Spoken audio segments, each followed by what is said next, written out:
हटरी क्या होती है? अब जिन लोगों ने दर्शन किया होगा उनको पता होगा। ठाकुर जी, हटरी क्या होती है? एक प्रकार से कुंज ठाकुर जी बनाते हैं, चार मतलब एक छोटा महल जैसा होता है, उसमें ठाकुर जी बैठते हैं और फिर दीपक जलते हैं। हटरी में ठाकुर जी तब बैठते हैं जब दीपावली आती है।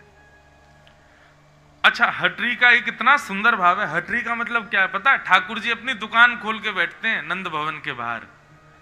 जैसे ही दीपावली आती है तो ठाकुर जी अपनी दुकान खोलते हैं। नंद बाबा पीछे पड़ जाए, बाबा मुझ को दुकान बनवाओ। बोले काय की दुकान?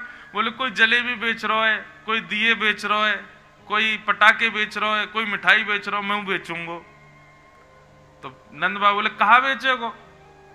बोले जितना सामान है घर में सब बेच दूंगा। और ठाकुर जी पीछे पड़ पड़ के नंदरानी यशोदा से एक दुकान बनवाते हैं अपनी, और वह दुकान में पूरे नंद भवन की सामग्री लेके आ जावे। और बेचे कैसे हैं? पैसा ना लें, वाक्य बदले स्नेह मांगे। जितने ब्रजवासी सामने से जामे सबन को रोक रोक के ठाकुर जी सब बांट दें और बदले में कोई धन ना लें, केवल फ्री में मुफ्त की दुकान लगा में ठाकुर जी, वही को हटरी कहें। इतनी प्यारी लीला होती है ठाकुर जी की, मुफ्त की दुकान।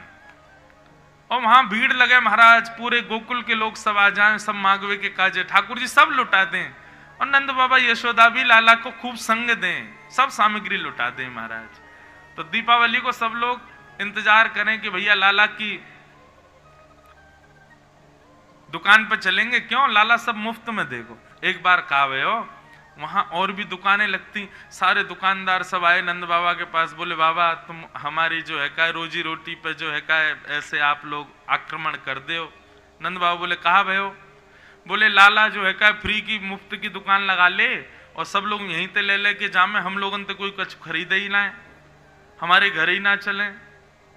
नंद बाबा ने इस बार दीपावली पर लाल जी से मना कर दिया, बोले लाला अब के दुकान ना लगेगी। ठाकुर जी क्यों ना लगेगी?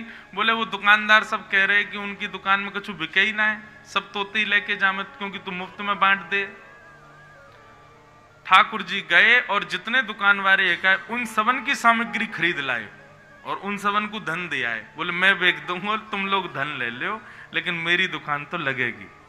सो ये ठाकुर जी अपनी दुकान खोल के बैठते हैं हटरी, उसमें 7 तारीख को लाल जी विराजे, और फिर उसमें सुख देकर के ठाकुर जी सबको फिर वहीं चौसर खेलते हैं, आनंद करते हैं। तो इतना सुंदर उत्सव में आनंद आता है। ठाकुर जी चौसर खेले, एक पक्ष से किशोरी जी के एक भाव के व्यक्ति बैठे, एक तरफ से ठाकुर जी के, दोनों में चौसर हुई और किशोरी जी जीत गई। उसमें ठाकुर जी ने अपनी पीतांबरी दाव पे लगाई पहले, किशोरी जी जीत गई। फिर दोबारा में ठाकुर जी ने अपनी बंशी लगाई, किशोरी जी बोली या तो हम जीतेंगे, हार रही थी लेकिन छलबल करके जीत गई। बहुत सुंदर आनंद आया था उत्सव में। तो उत्सव करने हैं ना तो बंधुओं पारंपरिक ढंग से ठाकुर जी के उत्सव करो, किसी का भी जन्मदिन हो आदि कुछ भी हो, फिर देखना आनंद किसे कहते हैं। नंद बाबा के यहां लाला को जन्म भयो, पर नंद बाबा ने सबसे पहले ब्राह्मणों को बुलाया और ब्राह्मणों ने आकर के मधुर स्वर में वाचयित्वा स्वस्तेनम जात कर्मात्मजस्य वै कारयामास विधिवत् पितृदेवार्चनं तथा। स्वस्ति वाचन किया सब ब्राह्मणों ने, वेद ध्वनि से ठाकुर जी का उत्सव प्रारंभ हुआ। सबसे पहले ब्राह्मणों ने वेद ध्वनि की और उसके बाद ठाकुर जी ने सबको बधाई हो कह करके नंद बाबा ने सबको बधाई दी। सब ब्रजवासी गा रहे हैं, नाच रहे हैं, आनंद मना रहे हैं। सब आकर के लाला को आशीर्वाद दे रहे हैं, जुग जुग जीवेरी यशोदा मैया तेरो ललना, जुग जुग जीवेरी यशोदा मैया तेरो ललना, जुग जुग जीवेरी यशोदा मैया तेरो ललना, जुग जुग जीवेरी यशोदा मैया तेरो आज ये मंच पे इतने सारे गोपाल जी बैठे हैं, इन सबन की मैया सजा सजा के इनको यहाँ बैठा गई हैं, तो इन्हीं की सबरी मैयान को हम लोग कह रहे हैं, हे जुग जुग जीवेरी यशोदा मैया तेरो ललना। जुग जुग जीवेरी यशोदा मैया तेरो ललना। अरे हाँ तेरो ललना नंद रानी तेरो ललना। तेरो ललना नंद रानी तेरो ललना। तेरो ललना महारानी तेरो ललना। तेरो ललना महारानी तेरो ललना। जुग जुग जीवेरी यशोदा मैया तेरो ललना। जुग जीवेरी यशोदा मैया तेरो ललना। जुग जुग जीवेरी नंद रानी मैया तेरो ललना। जुग जुग जीवेरी यशोदा मैया तेरो ललना। बड़े भागते यशोदा मैया ऐसो सुत तिन जायो। बड़े भागते यशोदा मैया ऐसो सुत तेने जायो। बड़े भागते यशोदा मैया ऐसो सुत तिन जायो। बड़े भागते यशोदा मैया ऐसो सुत तेने कैसो सुत पूर्ण ब्रह्म जगत को स्वामी सोतन गोद खिलायो। पूर्ण ब्रह्म जगत को स्वामी सो तेने गोद खिलायो। पूर्ण ब्रह्म जगत को स्वामी सोतन गोद खिलायो। पूर्ण ब्रह्म जगत को स्वामी सो तेने गोद खिलायो। या तू मगवाने झूलन तेरो ललना। या तू मगवाने झूलन तेरो ललना। जुग जुग जीवेरी नंद रानी मैया तेरो ललना। और नंद के लाला के बधाई हो।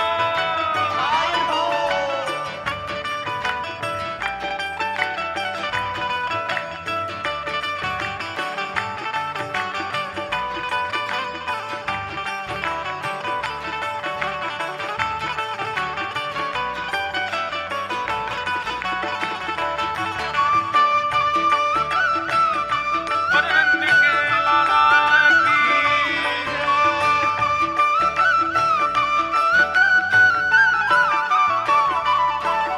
ओ धन घड़ी जब होए यशोदा मैया कह के बोले। ये घड़ी जब होए यशोदा मैया कह के बोले। हाँ धन्य घड़ी जब होए यशोदा मैया कह के बोले। ये घड़ी जब होए यशोदा मैया और कह के बोले। नूपुर बांध दो चरणन में घुटमन डोले। नूपुर बांध दो चरणन में घुटमन डोले। नूपुर बांध दो चरणन में घुटमन डोले। नूपुर बांध दो चरणन में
बधाई हो, आई बधाई हो।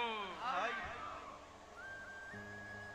महाराज, वृंदावन में जो उत्सव मना ठाकुर जी का, उसका 0.1% भी हम लोग नहीं मना सकते।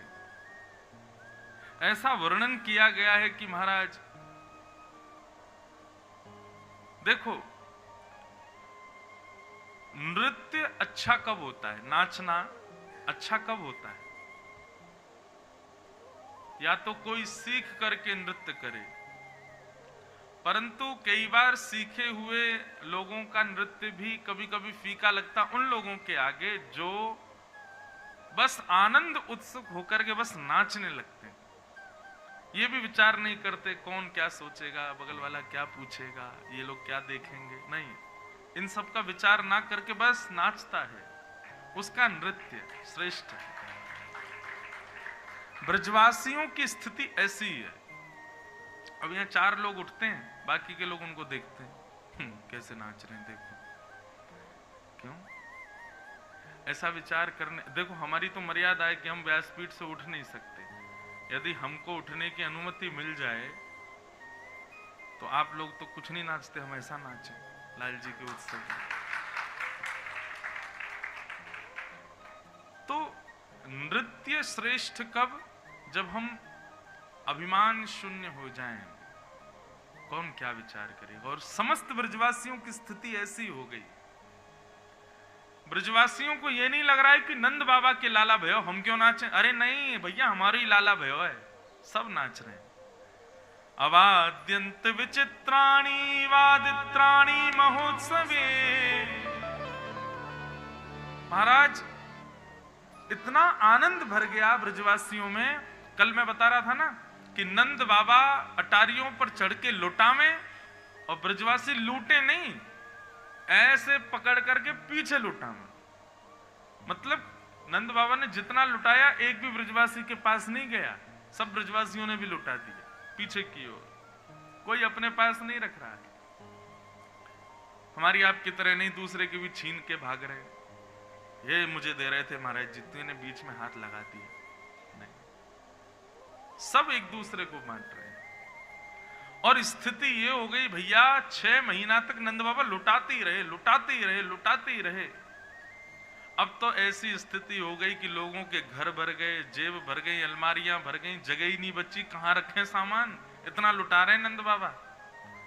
तो जितना लुटा रहे थे नंद बाबा, वो सब वृंदावन की रज में ही मिल गया। मानो रजों ने लूटा हो, वृंदावन ने लूटा हो, ब्रजधाम ने लूटा हो। ठाकुर जी की बधाई।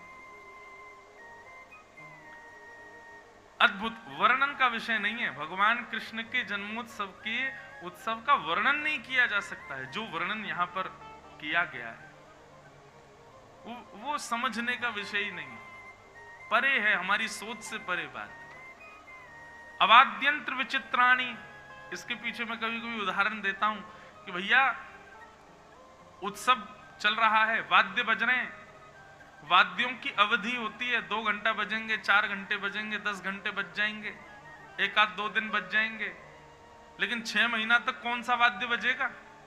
6 महीने तक अनवरत दिन रात वाद्य बज रहे हैं। तो भैया वाद्य तो 2-4 दिन में सब खत्म हो गए, टूट टाट गए।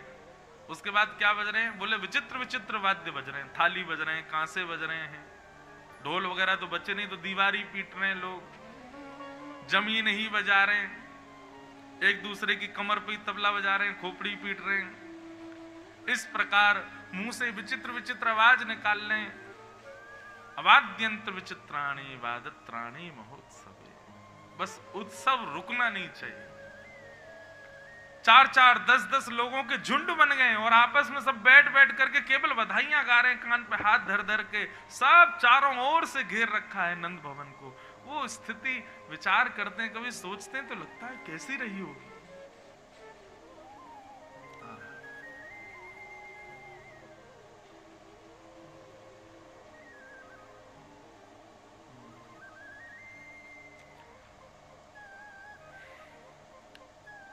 भगवान का मंगलमय जन्मोत्सव मन रहा था, तभी कंस के द्वारा भेजी गई पहली राक्षसी पूतना का वहां आगमन।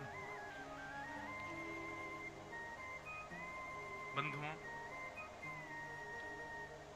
पूतना ने कंस को वचन दिया था कि मैं आपके शत्रु को मार दूंगी। कैसे मारोगी? तुम्हारा रूप इतना भयानक, कैसे ढूंढोगी कहां है क्या है? पूतना ने बहुत अच्छी युक्ति बताई। 10 दिन के अंदर जितने बालकों ने जन्म लिया, मैं सब घरों में जाऊंगी, रूप बदल करके सुंदर बन के जाऊंगी। मेरे से आकृष्ट होकर के उनकी माताएं बालकों को मेरी गोद में देंगी। मैं अपना पयोधर पान कराऊंगी। पयोधर पीते ही बालक के मुख में विष जाएगा। मैं अपने विष लगा के जाऊंगी पयोधर में, विष पीते ही बालक मर जाएगा। और पूतना ने एक अत्यंत सुंदरी का रूप धारण किया और रूप धारण करके पूतना पहुंची गोकुल। अनेक बालकों को मारती हुई जैसे ही गोकुल पहुंची, पूतना को लग गया कि जरूर महाराज कंस के शत्रु का जन्म यहीं हुआ है। और जैसे ही प्रवेश किया गोकुल में, उसकी मधुर चाल, सब बनावटी थी। चाल भी बनावटी, रूप भी बनावटी, मुस्कान भी बनावटी, सब कुछ उसका बनावटी था, बस दूसरों को आकर्षित करने के लिए। क्यों? क्योंकि पूतना जानती है कि मानव स्वभाव है, वो अनजान व्यक्ति पर भी विश्वास कर लेता है यदि उसके वस्त्र सुंदर हों और रूप सुंदर हो। ये हमारा स्वभाव है कि नहीं? कोई अनजान व्यक्ति हो लेकिन उसके वस्त्र ज्यादा बढ़िया ना हो, रूप भी इतना सुंदर ना हो, हमारा विश्वास नहीं होगा। लेकिन अनजान व्यक्ति है, वस्त्र अच्छे पहने, रूप अच्छा है, तो हमारा उस पर विश्वास अपने आप हो जाता है। बुरा नहीं मानिएगा, पर बंबई अधिकतर पूतना की नगरी है। आप सब नहीं, पर यहां पर सब बनावटी रहते हैं, सबको लुभाने वाले, सबको अपनी ओर आकृष्ट करने वाले, आकर्षण करने वाले। उनका चेहरा बनावटी, वस्त्र बनावटी, हंसी बनावटी, बाल बनावटी, नाक बनावटी, आंख बनावटी, बोली बनावटी। आप लोगों की नहीं कह रहा, मैं उन लोगों की बात कर रहा हूं जो सबको और कौन आकर्षित करते हैं ये सब जानते हैं। कौन आकृष्ट करता है, सबको पता है। एक ऐसी इंडस्ट्री है यहाँ पे जो सबको केवल अपनी अंदर से भयंकर टूटे हुए हैं, अंदर से रो रहे हैं, चीख रहे हैं, चिल्ला रहे हैं, लेकिन अपने रूप आवरण ऐसा बनाएंगे कि महाराज सामने वाला कहे ओहो यही है बस।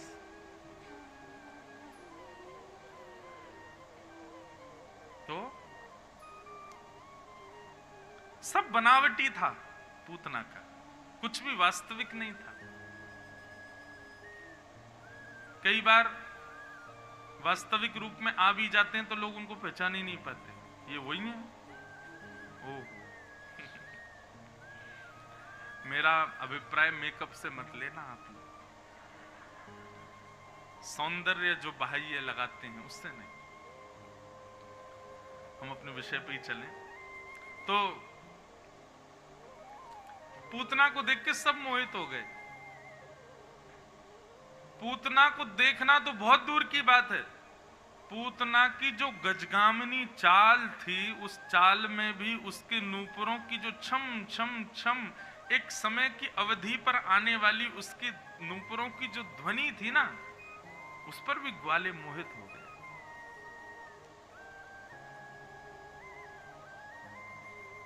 छम छम छम पायल की झनकार सुन रहे हैं, ग्वाल वाल सब गा रहे हैं, नंद घनानंद भयो जय कन्हैया लाल की। जैसी छम छम आवाज सुनी तो पीछे मुड़ करके ऐसे देखा, ऐसे देख करके जैसे सामने देखते तो स्तब्ध हो जाते और पीछे देखे फिर उसी को ही देखते।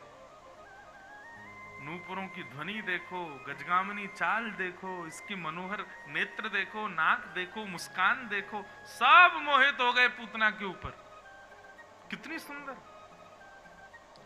आप कहेंगे कि पुरुष मोहित हुए होंगे ना, गोपियां भी मोहित हो गई। कुछ गोपियों के पास जाकर के पूतना ने केवल इतना कहा, अरे सुनो ये नंद भवन कहाँ है? तो पहले तो स्वर सुन के गोपियों के आंख बंद हुए, बोले आहा इतने मधुर स्वर, कौन है भैया? पीछे मुड़ करके देखा तो रूप देख करके तो मुंह खुले रह गए, आंखें खुली रह गई, इतनी सुंदर। भैया हमने तो ब्रज में कभी इतनी सुंदर कोई देखी नहीं, कौन है ये? नंद भवन कहाँ है? बोले ये 2 यमलार्जुन के जो वृक्ष जिस आंगन में है वो ये नंद भवन है, जाओ। 2-4 ग्वाले तो दौड़े दौड़े मैया के पास गए, बोले मैया तू बहुत पीछे पड़ी रहे, मेरा ब्याह कर ले, मैं तैयार हूं ब्याह करवे को। कौन ते करेगा? देख वो जा रही, का बातें करा दे, कितनी सुंदर है मैया, यही ते करा दे हमारो ब्याह। कहने का अभिप्राय पूतना ने सबको अपनी ओर आकर्षित कर लिया अपने रूप से, अपने भाव से, अपनी बोली से, जो कि सब बनावटी था। पूतना ने जैसे ही नंद भवन में प्रवेश किया, यशोदा मैया भी मोहित हो गई पूतना के ऊपर, इतनी सुंदर। अरे विधाता, मेरो लाला या तो कछु साल पहले ही जन्म ले ले तो, या ये कछु साल बाद जन्म लेती तो यही तो ब्याह कराती अपने लाला को, इतनी सुंदर बहू।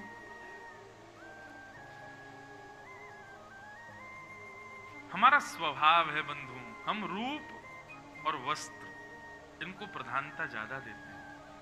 रूप और वस्त्र को प्रधानता देने का मतलब हम व्यक्ति का प्रभाव देखते हैं, हम उसका स्वभाव नहीं देखते।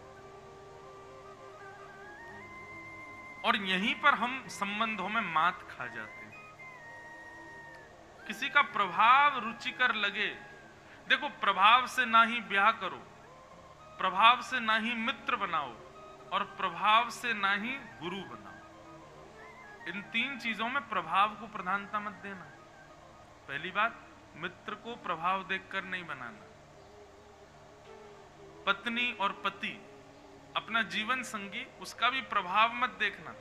उसके प्रभाव कैसा, वो पढ़ने में कैसा, या पढ़ाई तो बहुत दूर की बात, उसका रूप या उसका श्रृंगार या उसका जो उसके रूप आवरण है बाहर के, उस पर रीझ करके ब्याह मत करना। और तीसरा, गुरु भी प्रभाव देख करके मत बना।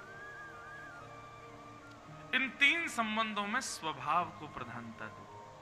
मित्र किसको बनाना है? रूप भले ही नहीं है, स्वरूप भले ही नहीं, स्वभाव बहुत अच्छा। पति या पत्नी जीवन संगी किसको बनाना? रूप भले ही इतना शोभादायी नहीं है, स्वभाव बहुत मधुर। और गुरु भी प्रभावशाली कितने हैं ये देख करके नहीं, स्वभाव कैसा है, ठाकुर जी के प्रति प्रीति कैसी, ये देख करके बना। लेकिन पूतना के सब प्रभाव पर मोहित हो गए।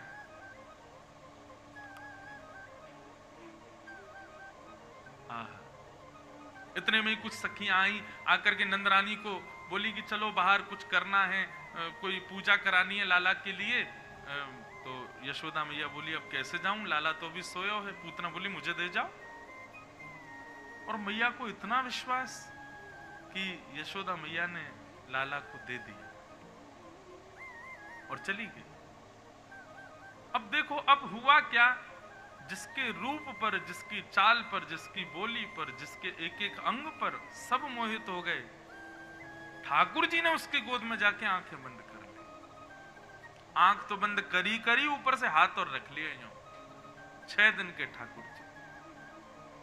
क्या फायदा ऐसे प्रभाव का जिससे संसार रीझ गया लेकिन ठाकुर जी नहीं रीझे। मीराबाई को कोई फिक्र नहीं थी कि मुझसे कोई रीझे ना रीझे, मेरे श्याम सुंदर मुझसे रीझे बस। सूरदास को कोई चिंता नहीं थी कि कोई मुझे अंधा कहे, कोई मुझे नेत्रहीन कहे, कोई कुछ कहे, मेरे श्याम सुंदर मुझसे रीझे बस। तुकाराम जी, नामदेव जी, इनको किसी को चिंता नहीं थी कि संसार हमसे रीझे। नामदेव जी के विषय में तो कथा आती है कि श्री नामदेव जी का नाम ही इसीलिए नामदेव था क्योंकि वो नाम को ही सर्वधन मानते थे। एक बार नगर में कोई बहुत बड़ा दानी आया, दान करता था। किसी ने जाके कहा, बोले कि तुम नामदेव जी को दान करके दिखाओ। नामदेव जी को बुलाया तो नामदेव जी बोले भैया देखो, ना तो हम संत हैं ना हम ब्राह्मण हैं, हमको क्या दान दोगे। दानी व्यक्ति उसने कहा नहीं नहीं देना तो आपको ही, आप आओ। नामदेव जी पहुंच गए। नामदेव जी बोले शर्त हमारी ये रहेगी जो हम मांगेंगे वो देना पड़ेगा। बोले आप मांगो क्या चाहिए। नामदेव जी ने एक तुलसी पत्र पर रा लिखा, केवल रा। और उस तुलसी पत्र को तराजू के एक पल्ले में रखा। बोले इसके समान भार भर करके सोना चांदी जो तुम देना चाहो दे दो। पूरा राम नाम भी पूरा नहीं लिखा, रा लिखा केवल। दानी हंसने लगा, बोले आपको शर्म नहीं आ रही होगी मांगने में, मुझे देने में आ रही है। नहीं नहीं, पड़ला भारी हो जाएगा आपका, मैं लेके चला जाऊंगा। तो बेचारे ने मन में विचार किया कि अब रा अक्षर लिखा है तुलसी पत्र के ऊपर, तो 1 तोला 2-4 तोला सोना उसमें दूसरे पल्ले में रख दिया, परंतु भारी नहीं हुआ। थोड़ा और सामग्री मंगा करके रख दी, लेकिन भारी नहीं हुआ। थोड़े और आभूषण मंगा करके रख दिए, नहीं भारी हुआ। अब तो महाराज लगे भरने सब लोग पल्ले को, लेकिन रा नाम युक्त तुलसी पत्र से जो पल्ला झुका हुआ था वो उठे ही नहीं। इतनी संपत्ति महाराज भर दी, राजा ने अपनी पूरी संपत्ति लगा दी, लेकिन उस रा अक्षर के समान संपत्ति नहीं हो पाई। अंत में ब्राह्मणों ने आकर के कहा, बोले राजन तुम समझ नहीं रहे हो, ये इनका भजन है एक पडले में। तुम एक काम करो, तुम बहुत भजनानंदी हो, तुमने असंख्य दान किया है, तुमसे बड़ा दानवीर पूरे सृष्टि में कोई नहीं है। आज तक तुमने जितने पुण्य किए हैं उन पुण्यों का बल हाथ में लेकर के जल वो छोड़ो, तब ये ऊपर उठेगा। राजा ने किया। महाराज अपने सारे समस्त जीवन के पुण्य का बल हाथ में लेकर के संकल्पित करके पडले पर छोड़ा, तब भी वो रा शब्द ऊपर नहीं हुआ। अंत तो गत्वा नामदेव जी के चरणों में गिर गया। बोले कैसे होगा ये? बोले राजन, भगवान नाम महिमा है। ठाकुर जी के नाम को तुम पूरी सृष्टि भी रख दोगे तो भी ये ऊपर नहीं हो पाएगा। मैं तुमको यही बताना चाहता हूं, मुझे दान की आवश्यकता नहीं। क्यों? क्योंकि ये राम नाम मेरे पास है। मेरे पास में वो नाम विद्यमान है जिसके आगे तुम्हारा पूरा वैभव फीका पड़ जाएगा, उसकी तुलना नहीं कर पाएगा। तो मेरे पास तो ये है। अब तुमको भी यही कहना चाहता हूं, ये ज्यादा अपने धन प्रलोभ में मत रहो, सबको दान देते मत रहो। देना है तो सबको राम के नाम का दान करो, सबको कृष्ण नाम दान करो। तो ये भक्तजन, इनको फर्क नहीं पड़ता कि संसार में हमसे कोई रीझे नहीं रीझे, हमारे श्याम सुंदर रीझे बस। रूठे चाहे राजा वासे कछु न काजा, एक तू ही महाराजा और कौन पास जाएंगे। रूठे चाहे भाई वासे कछु ना भलाई, एक तू ही है सहाई और कौन को सराए। रूठे चाहे शत्रु और मित्र आठों याम, एक तेरे चरणन के नेह को निभाएंगे। जग सारा झूठा एक तू ही है अनूठा, रूठ जाए चाहे सारा जग पर तू ना रूठा चाहे। कोई भी रूठ जाए हमसे, हमारे पंडरीनाथ हमसे कभी ना रूठे। पूतना का कितना बड़ा दुर्भाग्य, कितना बड़ा दुर्भाग्य। भगवान के पास चली गई, भगवान के सन्मुख चली गई, ठाकुर जी उसकी गोद में लेटे, लेकिन फिर भी ठाकुर जी के नेत्रों की पात्र नहीं बन पाई। कितना बड़ा दुर्भाग्य है पूतना का। मुझसे यदि पूछा जाए कि राक्षसों में सबसे बड़ा दुर्भाग्यशाली कौन, तो पूतना है। इतना सामीप्य मिल गया उसको भगवान का, फिर भी भगवान के नेत्रों की पात्र नहीं बन पाई। बंधु, हम भक्ति क्यों करते हैं? आपके जो भी डेफिनेशन है, आपकी जो भी इच्छाएं हैं, अपने पास आप उसको सजा के रखिए, लेकिन मेरी एक बात मानिए, हम भक्ति इसीलिए करते हैं, हम वैष्णवता इसलिए अपने जीवन में ला रहे हैं, हम भागवत सुनकर के इसलिए भक्ति पथ के अनुगामी बन रहे हैं, ताकि ठाकुर जी के नेत्रों के पात्र बन सके। ठाकुर जी हमको निहारें, इसलिए हजारों लाखों लोग वृंदावन जा रहे हैं, बिहारी जी का दर्शन, राधा वल्लभ जी का दर्शन, राधा रमन जी का दर्शन। वृंदावन में आज भी सुबह की हेडलाइन थी कि कल करीब 5 से 7-8 लाख लोग थे वृंदावन में। यह विशेष बात नहीं है कि वृंदावन में 10 लाख लोग आ रहे हैं, यह विशेष बात है कि 10 लाखों में बिहारी जी किसको निहार रहे हैं, बिहारी जी की दृष्टि किस पे पड़ रही है। श्री राधारमन लाल जी को कौन, राधारमन लाल जी किसको देख रहे हैं? सब राधारमन जी को देख रहे हैं, ये बड़ी बात नहीं, उनकी दृष्टि किस पर पड़ रही है, ये बड़ी बात है।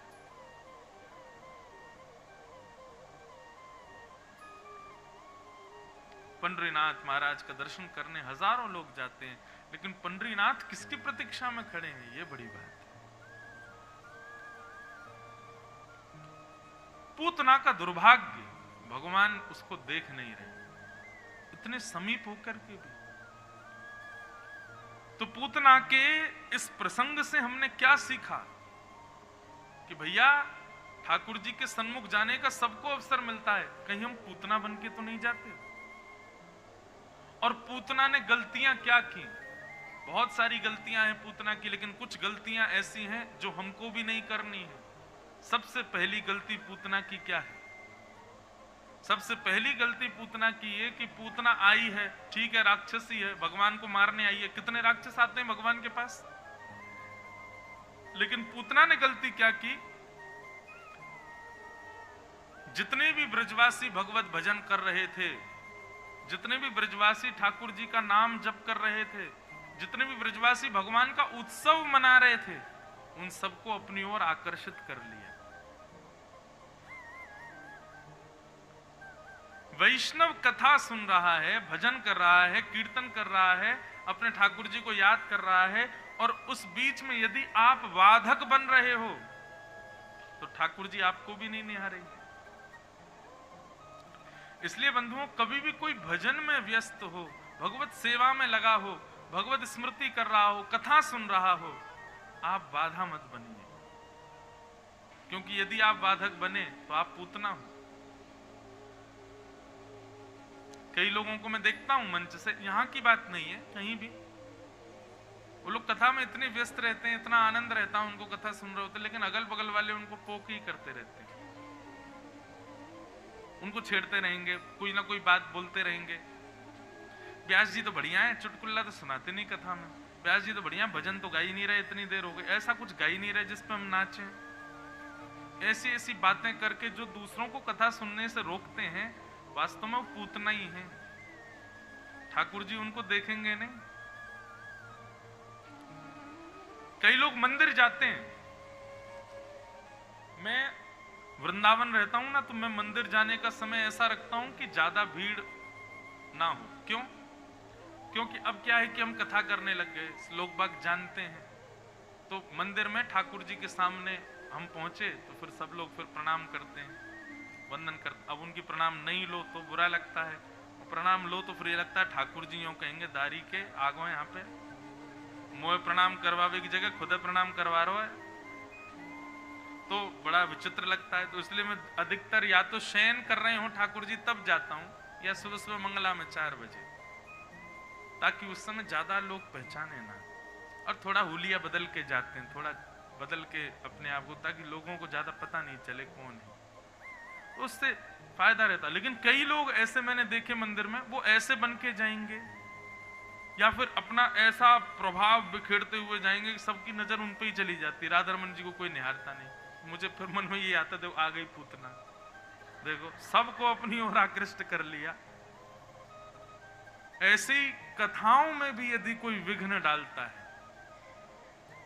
कथा के बीच में कहीं संत आमे, महापुरुष आमे, कोई श्रेष्ठ जन आमे, जो उस कथा को और सजाने वाले हैं, उनसे दिक्कत नहीं, पर कथा के बीच में कई बार ऐसे लोग आते हैं, वो सबको चीड़ते हुए जाएंगे, पूरी जनता को कूद फांद करते हुए बैठेंगे, कहीं पे कुछ कहीं पे कुछ, तो सबका आकर्षण जब उनकी ओर जाता है तो फिर मुझे लगता है, मैंने कहा काय को पूतना बन रहे हो भाई, कथा में तो झुक करके आए, बैठ गए, पता भी नहीं चला कहां बैठे कैसे बैठे। कथा से जाना है तो ऐसे गए कि महाराज अगल बगल वालों को भी पता नहीं चले गए। क्यों? क्योंकि सब कथा सुनने में व्यस्त हैं, उस समय आप बीच में बाधक मत बनो।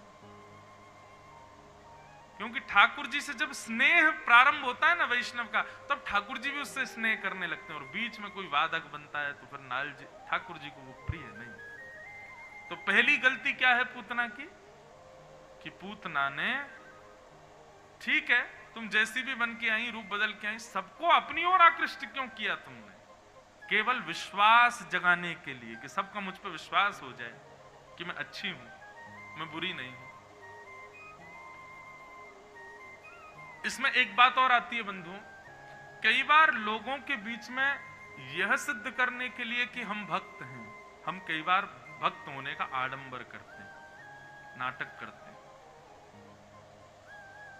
कई लोगों को ऐसे देखा गया। नहीं करते तो नहीं करते, नहीं होता तो नहीं होता, लेकिन ये बात क्यों बतानी है हमें कि भाई हम तो बहुत बड़े भक्त हैं, हम तो ये जहां कहीं भी आप आडंबर के भाव में आते हैं ना भक्ति के विषय में, पूतना है, ठाकुर जी को वो प्रिय नहीं। तो ये पहली गलती पूतना की। और दूसरी गलती क्या है? दूसरी गलती पूतना की ये है कि तुम जैसी भी हो, तुम जो भी हो, ठाकुर जी ने तुमको उसी रूप में ही देखना स्वीकार किया है, तो तुम अपना रूप बदल के आइए। मेरा रूप बदलने से मतलब श्रृंगार से नहीं है बंधु, आप इस बात को मत लीजिएगा, खूब श्रृंगार करो, कोई दिक्कत नहीं। रूप बदलने से मतलब है हमारा आंतरिक स्थिति हमारी जैसी है, हम वैसे ठाकुर जी के पास जाएं, उसको बदल के ना जाएं। पूतना है कौन? राक्षसी, लेकिन बन के क्या गई? लक्ष्मी। ये उसकी बहुत बड़ी गलती। ठाकुर जी के सामने तो जैसे हो वैसे जाओ। हमारे भीतर काम है, क्रोध है, लोभ है, ईर्ष्या है, द्वेष है, मोह है। मैं तो अपनी कथा में इस बात को कहता हूं, भैया ये वैद्य हैं, ये जो पीछे बैठे हैं हमारे वैद्य हैं, डॉक्टर हैं, और डॉक्टर के सामने तो रोग लेकर के जाओ, तभी तो चिकित्सा होगी। हम सब जानते हैं हमारे भीतर कितने रोग विद्यमान हैं। किसी के अंदर काम ज्यादा, किसी के अंदर क्रोध ज्यादा, किसी को लोभ ज्यादा, किसी को द्वेष ज्यादा, किसी को विषय आसक्ति ज्यादा, किसी को विषय भोग की स्थिति ज्यादा। क्या करें? ठाकुर जी के सामने जाओ, हे नाथ हम तो ऐसे हैं, आप स्वीकार करो। वैद्य के सामने अपने रोगों को लेकर के जाओगे तभी तो चिकित्सा होगी। लेकिन हम क्या करते हैं तो बहुत क्रोधी, हैं तो बहुत लोभी, हैं तो बहुत प्रकार के व्यसनों से आसक्त, पर दिखाएंगे ऐसा ठाकुर जी के सामने जाके कि हम तो परम वैष्णव हैं, हम तो परम शांत हैं, हमें तो क्रोध आता ही नहीं, हमें तो विषयों की कोई आसक्ति नहीं। इस प्रकार में ठाकुर जी के सामने जैसे हो वैसे जाओ। पूतना की तरह रूप बदल के नहीं।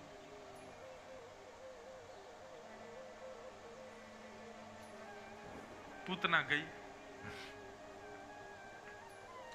भगवान को जैसे ही गोद में लिया, अपने पयोधर को भगवान के मुख में दिया। भगवान ने पहले तो विष को पिया, फिर उसके दुग्ध को पिया, फिर पुण्यों को पिया, पापों को पिया। अब यहां पर यह बात आती है पुण्य पिए और पाप पिए। तो पाप पिए ये तो समझ आता है, ठाकुर जी ने विष पिया, दूध पिया, पाप पिए, लेकिन पुण्य? पूतना से भी कोई पुण्य हो गए थे क्या? ये भी कोई पुण्य कर सकती है? तो ये प्रश्न हमने अपने गुरुदेव से किया। मैंने कहा पूतना ने क्या पुण्य किया? गुरुदेव ने कितनी अच्छी बात कही। बोले देखो, पूतना मथुरा से निकली है, किस आशय से निकली है? कंस के शत्रु को मारने के लिए। लेकिन कंस का शत्रु कौन है? श्री कृष्ण है। व्यक्ति जब अपने घर से भगवद समीप जाने के लिए निकलता है तो उसको प्रत्येक पग पर अश्वमेध यज्ञ का पुण्य प्राप्त होता है। जब आप मन बनाते हैं कि चलो हमको पंढरपुर जाना है दर्शन करने के लिए, तो आप जैसे ही अपने घर से निकलते हैं पंढरपुर जाने के लिए, आपके पुण्य तभी बढ़ने लग जाते हैं, क्योंकि आप अपने विषयासक्ति के लिए नहीं जा रहे हो, आप भगवत दर्शन के लिए प्रस्थान कर रहे हो। तो वो पुण्य के भागीदार बनाता है आपको। पूतना जब मथुरा से गोकुल की ओर जा रही है तो उसको पग पग पर यज्ञ प्राप्त हो रहे हैं, उसको पग पग पर पुण्य प्राप्त हो रहे हैं। और भगवत प्राप्ति, भगवान को यदि पूतना को मारना है तो पहले उसके पुण्य खत्म करने पड़ेंगे, इसलिए भगवान ने पुण्यों को पिया। विष को पिया, दुग्ध को पिया, पुण्य पिए, पाप पिए, और सबको पीते पीते पीते पीते पीते पीते ठाकुर जी ने जैसे ही प्राणी समम रोष समन वितो पिबत, जैसे ही भगवान ने उसके प्राणों को निकालना प्रारंभ किया, घबराहट होने लगी पूतना को, अपने वास्तविक रूप में परिणत होने लगी, विशाल विकराल प्रचंड स्वरूप उसका प्रकट हो गया, और जैसे ही प्रचंड रूप में आई पूतना, बालक छोड़, बालक छोड़, बालक छोड़ चिल्लाने लगी, तब ठाकुर जी ने आंखों से हाथ हटाया, तब देखा पूतना को, अच्छा मौसी जी ऐसी हो, बहुत सुंदर बन के आई थी। और प्राणै समम गाढ़म कराभ्याम भगवान प्रपीड्य तत् प्राणै समम रोष समन्वितो पिबत, जैसे ही भगवान ने उसके प्राणों को पिया, पूतना का विशाल विकराल शरीर नंद भवन के पीछे धड़ाम से गिरा और नष्ट हो गई पूतना। बोलो पूतना मर्दन भगवान की।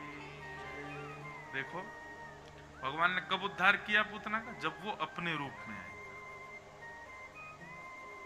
जब तक आप वास्तविक नहीं जाओगे ठाकुर जी के सामने, तब तक आपका कल्याण उद्धार होना असंभव। मैं अपनी कथाओं में कहा करता हूं बंधुओं, भगवान वेणु क्यों बजाते हैं, वंशी क्यों बजाते हैं? क्योंकि वंशी का स्वभाव स्वरूप क्या है। इतने सारे साज हैं, पर हर साज अपने अंदर के पोलेपन को छुपाता है। वेणु कभी नहीं छुपाती, वंशी प्रकट करती। वंशी अपने अवगुणों को बताती है कि नाथ मेरे अंदर कुछ भी टिक नहीं सकता, जल डालोगे निकल जाएगा, वस्तु डालोगे निकल जाएगी, हवा डालोगे वो भी निकल जाएगी, मैं किसी को साध नहीं सकती, ये मेरा अवगुण है। भगवान ने कहा तुम वास्तविकता में हो, तुम अपने अवगुण को स्वीकार कर रही हो, इसलिए तुम्हारा स्थान हमारे अधर है। व्यक्ति अपने अवगुणों को स्वीकार तो करे। भाई देखो सद्गुण संपन्न कोई नहीं है संसार में, मेरे अंदर भी अवगुण है, मैं भी किसी ना किसी अवगुण से युक्त हूं। ठाकुर जी के सामने जब प्रस्तुत हो तो इसी भाव से हो, नाथ हम तो ऐसे ही हैं, आप तो सब जानते हैं। तब चिकित्सा होगी, तब ठाकुर जी स्वीकार करेंगे। पर हम हैं तो महाक्रोधी, लेकिन बन के जा रहे हैं परम शांत। ठाकुर जी देखते नहीं है।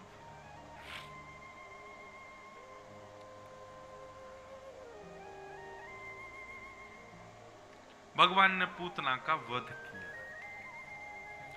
तो पूतना मर्दन से हमने कई बातें सीखी। वध किया भगवान ने, और पूतना का वध करने के बाद समस्त गोपांगनाएं ठाकुर जी को लेकर के दौड़ी गौशाला में। गौशाला में गायों के गोबर गौमूत्र से स्नान करवाया ठाकुर जी को, गौरज ठाकुर जी के अंग प्रत्यंगों पर लगाई, और इस प्रकार ठाकुर जी को कोई नजर गुजर ना लगी हो ऐसा भाव रखा। यशोदा मैया तो कंठ से लगा करके लाला को खूब बिलक बिलक करके रोई, मेरे लाला को कुछ भयो ना हो, गैया मैया मेरे लाला की रक्षा कर। आजकल क्या हो गया बंधुओं, पहले बालकों को जन्म लेते ही माताएं गौशाला ले जाती थी, पर आजकल घर में ही पेट रहते हैं, जन्म लेते ही वही बालक को चाट लेते हैं, तो फिर बालक की गति भी फिर वैसी ही होने वाली। बालकों को बचपन से ही गौ माता से प्रीति सिखाओ बंधु। भगवान को बहुत प्रिय है गाय। आजकल के युवाओं को, आजकल के बालकों को माता पिता जैसा सिखाएंगे वो वैसे बनेंगे। गाय से प्रीति सिखाओ बालक। आप तो उसको दूध पिलाएंगे 1-2 वर्ष 3 वर्ष, उसके बाद उसके मरण पर्यंत उसको गैया ही दूध पिलाने वाली है। वो बात अलग है, भैंस का भी पिए, बकरी का भी पिए, बात अलग है। नहीं, हम हिंदू, हम लोग शुद्ध देसी गौ माता का ही दूध पीते हैं। हमारा तो पिताजी का तो नियम है, शुद्ध देसी गाय का ही दूध पीते हैं। अब मैं अभी ज्यादा बड़ा नहीं हूं, इसलिए मैं बाहर दूध ही नहीं पीता। पता नहीं देसी गाय का होगा कि नहीं। वृंदावन जाते हैं तो वहां अपनी गैया का दूध खूब पीते हैं। ठाकुर जी को प्रिय है, हमारी माँ है, वो जानवर थोड़े ही है। भगवान को जब जब संकट आया मैया लेकर के गैया के पास ही गई लाला को, और गायों ने ही ठाकुर जी के समस्त संकटों को दूर किया। भगवान धीरे धीरे 3 महीना के है गए, और जैसे 3 महीना के भय आज ठाकुर जी ने करवट बदली, करवट उत्सव मनाया गया, ढिंडोरे पीटे गए। सब पूछे भैया कहा भयो, बोले आज नंद के लाला ने करवट बदली है महाराज, उत्सव है रहे हो। सब लोग जा जा करके ठाकुर जी अब थोड़े गदमदरा से है गए। गदमदरा समझते हैं? मतलब ठाकुर जी के ऐसे पफी पफी गाल हो गए, फूल गए थोड़े से, इसको हमारी ब्रज भाषा में कहते हैं गदमदरा। ठाकुर जी गदमदरा से है गए, मोटे से है गए। तो अब तो सब गोपियां जा जाके ठाकुर जी के गाल खींचे, कोई हाथ खींचे, कोई पाम खींचे। ठाकुर जी इतनी जोर से चिढ़ गए, महाराज चीख चीख के रोए, तुम्हें शर्म ना आ रही है? बड़े बड़े योगी भोगी योगी तपी सब लोग हिमालय में जाके भजन करते हैं, तब जाके मेरा दर्शन कर पाते, और ये गैयाओं को चरा चरा के आई हैं, गोबर थाप के आई हैं, ऐसी पकड़ रही हैं मेरे को। ठाकुर जी रोने लगे। यशोदा मैया लाला को लेकर के गले से लगा के भागी। एक बैलगाड़ी के नीचे, बैलगाड़ी को कहते हैं सकट, क्या कहते हैं? एक बैलगाड़ी के नीचे कपड़ा बांध के झूला बनाया और मैया ने लाला को उसमें सुला दिया। जैसे ही ठाकुर जी थोड़े से पौड़े, मैया उठ के चली गई। और ठाकुर जी तो बढ़िया पौड़े हुए थे, इतने में ही सक्टासुर नाम का एक दैत्य उस सकट के ऊपर, बैलगाड़ी के ऊपर आ गया। ठाकुर जी ने जैसे ही देखा, ओहो, मामा जी भी भांजे के लिए कुछ ना कुछ भेजते रहते हैं। पहले गुड़िया भेजी, अब गुड्डा भेज दिया। इतने में ही ठाकुर जी ने एक पाम उठाया, जोर से तक करके मारा, महाराज पूरा सकट पलट गया और सक्टासुर का वध। बोलो सक्टासुर मर्दन भगवान की। इतना सुंदर वर्णन है बंधुओं इस कथा का भी। एक एक लीला कुछ ना कुछ सिखाती है। पूतना की लीला सिखाती है दर्शन कैसा हो, हम कैसे बन के जाएं। ये सक्टासुर मर्दन की लीला क्या सिखाती है बंधुओं? बैलगाड़ी में 2 पहिए होते हैं। ये सकट क्या है? हमारा गृहस्थाश्रम। और गृहस्थाश्रम के 2 पहिए, एक पत्नी दूसरा पति। बैलगाड़ी के दोनों पहिए समान होने चाहिए, एक ऊंचा एक छोटा होगा तो बैलगाड़ी चलेगी तो कैसे लगेगी? लचक लचक करके चलेगी। और जब लचक लचक करके चलेगी तो बैलगाड़ी के ऊपर बैठ के सवारी कर रहे लोगों की स्थिति क्या होगी? 2-4 देर में तो बेचारे थोड़े गिर जाएंगे उसमें से। मतलब सुखद उनका मार्ग नहीं हो पाएगा। बैलगाड़ी के दोनों पैर समान होने चाहिए, दोनों पहिए समान होने चाहिए, तभी सफर करने वालों को सुख मिलेगा। ठीक वैसे ही बंधुओं यहां पर ठाकुर जी बता रहे हैं, बोले भैया सकट के दोनों पहिए यानी कि गृहस्थाश्रम के दोनों पहिए, पति और पत्नी दोनों समान समत्व भाव से होने चाहिए। एक ज्यादा एक कम ऐसा अगर होगा तो ना तो बच्चे सुखी रहेंगे, ना माता पिता सुखी रहेंगे, ना उनके दादा दादी, कोई सुखी नहीं रह पाएगा उस परिवार में। सब समान रहें, और सब समान रहें, समान तो हैं, लेकिन बैलगाड़ी चलेगी कब? जब आगे बैल लगा हो। बैल कौन है? धर्म। बैल कौन है? हमारे धर्म को शास्त्रों में वृषभ कहा जाता है। बैल, बैल के कितने पैर होते हैं? 4। और 4 पैरों का अर्थ क्या है? सत्य, दान, दया और पवित्रता। ये चारों बातें, सत्य, दान, दया और पवित्रता, इन चारों को केंद्र में लेकर के दंपति जब चलेंगे तब ही उनका सुखद मार्ग होगा, नहीं तो सफर सुखद नहीं होगा। और सबसे अंतिम बात, अपने सकट के साथ धर्म है, दया, दान, पवित्रता, सत्य, चारों चरण हैं, दोनों पति पत्नी भी समान हैं, लेकिन कृष्ण आरूढ़ नहीं है तो भी सफर सुखद नहीं हो पाएगा। श्री कृष्ण आरूढ़ का यदि इन स्थितियों में सकट नहीं है तो भगवान क्या करेंगे? ऐसा पाद प्रहार करेंगे पूरा जीवन ध्वस्त हो जाए। इस प्रकार ये सकट भंजन लीला सुनाई गई। भगवान ने सक्टासुर का वध किया और यशोदा मैया दौड़ी दौड़ी आई, महाराज इतनी बड़ी बैलगाड़ी गिर गई, लाला को उठा करके हृदय से लगायो। अरे इतनी बड़ी बैलगाड़ी कैसे गिर गई? छोटे छोटे बालक आए, बोले मैया हम बताएं कैसे गिरी। बोले बताओ। बोले मैया तेरो लाला है ना नेक्सोसो 3 महीना को। बोले हाँ। याने अपनो मोटो सो पाम इतनो लंबो कियो ऐसे करके यूं मारी, सोई बैलगाड़ी गिर गई। मैया बोली यहाँ पे आइयो। हाँ मैया बता। एक दियो मैया ने रेपटो। बोले मजाक करे, तेरी मैया की उम्र क्यों, मुझे आनंद ले रो है मेरो नेक्सस छोरा, मेरो नेक्सस लाला यानो इतनो बड़ा पाम कियो। और ये मैया सही में तेरी सौगंध खा के कह रहा हूं, याने इतनो लंबो पाम करके उड़ाई थी। मैया बोली फिर ते यार सौगंध और खा रहा हूं मेरी। और ठाकुर जी मंद मंद मुस्कुरा रहे।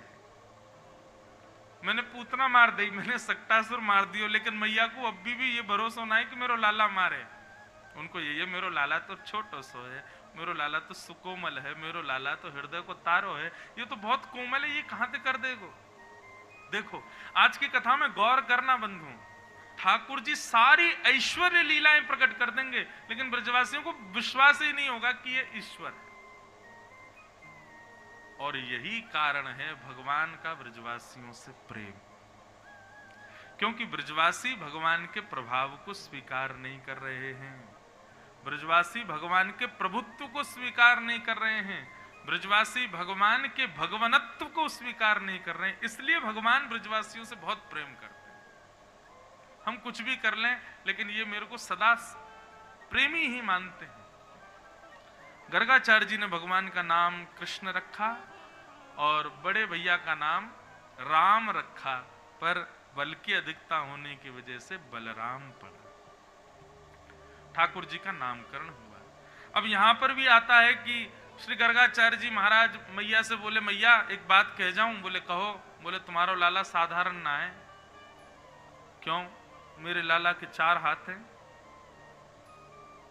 मेरे लाला की 10 आंख हैं, मेरे लाला के 100 पाम हैं। और गर्गाचार्य जी सब में हाँ बोले, हाँ मैया, हाँ मैया। मैया बोली नंद बाबा कौन है पकड़ लाया? यूं करो, मेरे लाला के 4 हाथ हैं, 100 पाम हैं, सहस्त्र शीर्षा पुरुखा सहस्त्राक्ष सहस्त्रपाद। बोले मैया 4 आंख ना है, 1000 आंख है तुम्हारे लाला की, 1000 पाम है, 1000 हाथ है, 1000 मुंह। बोले कहा कहनो चाह रहे हो, सीधी सीधी बात कहो। बोले मैया तुम्हारो लाला नारायण समूह गुणी, ये साक्षात नारायण है ऐसा कहना चाहते थे गर्गाचार्य जी। भगवान ने इशारा कर दिया। बोले अभी बताऊं? भगवान है मत बोल देना मैया से। बोले तो मैया ये नारायण समूह गुणी, नारायण के समान गुण वाला है। यह भी यदि यशोदा मैया से कहा ना कि नारायण के समान गुण वाला है। गोद में बैठे हुए कन्हैया के मैया ने कान पकड़े और मरोड़ करके बोली। अब बोली हूं गर्गाचार्य जी कौन है ये? आपको लाला है मैया। हाँ ये नारायण है, भगवान है, परमात्मा है, ये सब मेरे सामने मत बोलना। मेरो लाला है, फूल सो कोमल लाला है, या तो कछु ना होवे, मोह तो दोनों आवे ना यहाँ पे। आप सब या को भगवान भगवान कह जाओ। यशोदा मैया का ये प्रेम ही ठाकुर जी को प्रिय है। हम कितनी भी श्रेष्ठता करें, लेकिन मैया को स्वीकार नहीं। मैं कहा करता हूं बंधुओं कथा में, प्रेम में प्रभुत्व स्वीकार नहीं होता। बेटा कितना भी श्रेष्ठ बन जाए, पर वहां कैसा प्रेम मां का, मां को सदैव वो अपनी गोद का सा बालक की लगता है। बेटे का ब्याह हो जाए तो कभी कभी मां के प्रेमाश्रु छलक उठते हैं। कैसे? इसको हम गोद में लेके घूमते थे, इसको उंगली पकड़वा के चलना सिखाया, इसको खाना सिखाया, इसको स्कूल भेजते थे, इसके शूज पॉलिश करते थे, टाई लगाते थे, थर्मस गले में टांग के भेजते थे। बताओ आज ब्याह कर रहा है, घोड़ी पे चढ़ गए। मां को उस समय भी यही लगता है कि ये मेरा छोटा सा बालक है। बंधु यशोदा मैया की यही स्थिति। ठाकुर जी कोई श्रेष्ठ कुछ लीला करते हैं ना, तो यशोदा मैया छुपाती है ठाकुर जी को, कहीं कोई ये ना कहे कि भगवान है ना, ये तो मेरो लाला है। ऐसा स्वच्छंद प्रेम है यशोदा मैया का लाल जी से।